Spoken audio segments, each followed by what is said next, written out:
Un tema que llama a risa, mi querido Alfonso Zárate, colaborador de este espacio que llega ahí con sus usos del poder, pero que es delicado al final de cuentas, en un mundo como en el que estamos viviendo y en una circunstancia en donde vemos cómo es tan importante la relación con el exterior. Hay quien dice, y aquí se ha mencionado, que México hoy no tiene embajador en Estados Unidos. ¿Qué opinas, Alfonso? Muy buenas noches. Buenas noches, primo.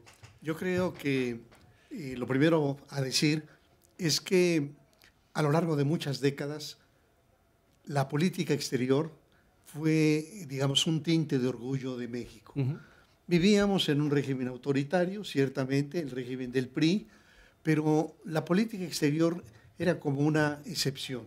Era la parte digna, la parte luminosa de México, y esto tenía que ver, por un lado, con antecedentes, con la historia, por otro lado, con la formación de nuestros cuadros diplomáticos. La Cancillería tiene una institución, que es el Instituto Matías Romero de Estudios Diplomáticos, en donde se forman nuestros diplomáticos. Y estos diplomáticos que egresan del Matías Romero son altamente calificados. Es gente que ama a nuestro país, que defiende a nuestro país y que dispone de los instrumentos para eso. Yo no podría ignorar que en los años del PRI y también en los años de Acción Nacional, el jefe del Ejecutivo, que de acuerdo a nuestra Constitución tiene la atribución de designar a los embajadores y cónsules con la aprobación del Senado, pero es una atribución del jefe del Ejecutivo, que hayan utilizado estos espacios privilegiados a veces para apartar a enemigos políticos o a veces para premiar. Entonces puedes mandar, digamos, a un poeta como Octavio Paz a India y a lo mejor lo menos importante es la relación, pero es como una especie de beca para que estudie a profundidad la filosofía, para que escriba sus ensayos, etc. Entonces, por ejemplo, Lázaro Cárdenas, en el preámbulo de la ruptura con Calles, envía como embajadores a dos figuras del callismo que podían ser conspiradores en contra de él. Entonces, sí, la política de designación de diplomáticos y cónsules tiene este componente pragmático, pero creo que en este gobierno de la 4T se les ha pasado la mano. Entonces, ciertamente si nosotros revisamos el capítulo de designación de embajadores y cónsules, tendríamos que decir, por un lado, que está todo un carril en donde se ubican esos gobernadores priistas que rindieron la plaza. Tú hacías el ejemplo de Omar Fayad, yo incluiría el caso de Quirino Ordaz. Embajador en España. Embajador en España, y ese tiene muchas implicaciones, primo, porque por una parte, lo hemos mencionado en esta mesa, hay que reconocer que particularmente en las elecciones del 2021, en donde se eligió gobernador a Rubén Rocha, hubo una participación decisiva del cártel de Sinaloa, bajando a punta de pistola candidatos. Secuestrando operadores electorales. Secuestrando decenas de operadores electorales 2 o 3 días antes de las elecciones, irrumpiendo en casillas, robando urnas, y ese gobernador que permitió esto y que no denunció nada, es premiado como embajador en España. Lo cual me parece que nos abre otra línea que podríamos abordar, que es también el de una diplomacia que abre conflictos. Y un conflicto muy importante, el conflicto con España. Pero regresando a este, digamos, discurso en torno a la designación de embajadores, pues tienes también y cónsules a Claudia Pavlovich, sí, ex gobernadora de Sonora, tienes al exgobernador de Campeche, al de exgobernador de Quintana Roo, es decir que el servicio exterior mexicano se convirtió en el espacio para premiar a estos gobernadores que defraudaron a su partido, a su pueblo y que, como decía yo antes, rindieron la plaza. ¿Qué más decir de la diplomacia de la 4T? Que el entonces presidente López Obrador nos dijo varias veces que la mejor política exterior era la política interior. Entonces se mostró como un político aldeano al que no le preocupaba el mundo, había un enorme desinterés por el mundo, y en donde también propuso como embajadores a personajes muy controversiales. Pienso, por ejemplo, en el historiador Pedro Salmerón, acusado de acoso sexual, y que después de una enorme rebelión de los grupos más conscientes de la sociedad, se bajó. Pero luego el presidente en su lugar propone a Jesús Rodríguez. Ex senadora. Ex senadora y, bueno, comediante. Comediante. Su espacio, El Hábito, era un lugar, digamos, muy interesante, pero yo creo que... El vicio. El vicio. El vicio. Es que es un espacio muy particular porque está dividido en dos, quienes no lo conozcan. De un lado está un teatro que se llama El Hábito y del otro lado está El Vicio, ¿no? Que es un cabaret.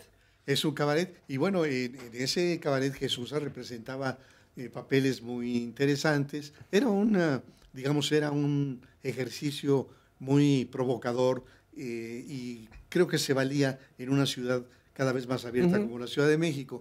Pero yo creo que de nuevo era una grosería proponer como embajadora a una comediante cuyo espacio principal sería la carpa, pero no la misión diplomática.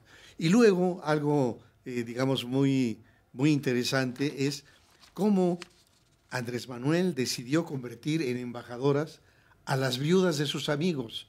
Y entonces designa a Lilia Eugenia Rosbach, viuda de José María Pérez Gay, en Argentina, a Marta Susana Peón Sánchez, viuda de Gustavo Iruegas, en Honduras, a Raquel Serur, viuda de Bolívar Echevarría, en Ecuador. Entonces, digamos, es otra línea que siguió el expresidente. ¿Y qué decir en este caso de Claudia Sheinbaum? Pues que ha reproducido, que ha replicado esta misma visión. Entonces se mantiene el conflicto con España. Un conflicto tan absurdo, tan artificial, que tiene como uno de sus componentes aquel reclamo de López Obrador de que el gobierno de España ofreciera disculpas a las comunidades originarias de nuestro país por lo que ocurrió hace 500 años. Es decir, disculpas por los horrores de la conquista cuando México no era México y cuando España no era España. Entonces, esta actitud en el caso de España, pero también el problema con Ecuador. Ecuador finalmente terminó declarando a nuestra embajadora persona non grata. La relación muy compleja con Estados Unidos. La relación con Perú, por ejemplo. La relación con Perú, así es. Entonces, cómo este gobierno de la 4T es capaz de tener una intervención muy grosera en aspectos internos de otros países, pero al mismo tiempo pregonar que respeta el principio de la no intervención. Entonces, yo diría que el saldo de la política exterior de la 4T es un saldo muy penoso, porque un país que no dispone de un poderío militar debe de tener en la diplomacia una de sus mejores herramientas para la defensa de los intereses del país. Un ejemplo primo, a mitad de la década de los 80, cuando el canciller Bernardo Sepúlveda imagina el Grupo Contadora, que va a ser este ejercicio que logra ponerle un alto a la política agresiva del presidente Reagan, de soporte a ciertos grupos en Centroamérica, y que a México particularmente el desbordamiento del conflicto centroamericano le planteaba un tema gravísimo de seguridad nacional, porque iba a implicar el desbordamiento del conflicto en nuestra frontera sur, una frontera en donde están los principales yacimientos petrolíferos, hidráulicos, y en donde el internacionalismo proletario podía generar condiciones también para grupos subversivos, para guerrillas que tienen o tenían una identidad más allá de las fronteras, Ujú. es decir, qué tanto se distinguen los mayas guatemaltecos con los mayas mexicanos, etcétera. Entonces creo que en términos generales ha sido una política que ha echado por la borda el enorme prestigio de nuestra diplomacia. Ha elegido esta 4T, porque es un tema que tiene que ver con los planteamientos de López Obrador. Esta ideología, que además a mí me parece ya anacrónica, de alinearse con una izquierda, Eso es lo peor, sí. ¿no? Sí. De manera dogmática, sin tener una estrategia real de cuál debe ser el papel de México en el mundo actual y no en el de los 60. Claro. Imagínate, primo, por ejemplo, el caso de López Mateos. Uh-huh. Antes de López Mateos, los presidentes de México solamente tenían dos salidas al exterior, Guatemala y Estados Unidos. Pero López Mateos rompe con esa tradición y empieza a recorrer el mundo. Recorre América Latina. López Paseos. López Paseos. Pero lo interesante en el caso de López Mateos es que en aquel tiempo, en donde América Latina tenía muchos gobiernos militares, productos de golpes de Estado, sí, patrocinados por Estados Unidos, eso se lo saltaba a López Mateos. Es decir, solamente iba a los países con gobiernos democráticos.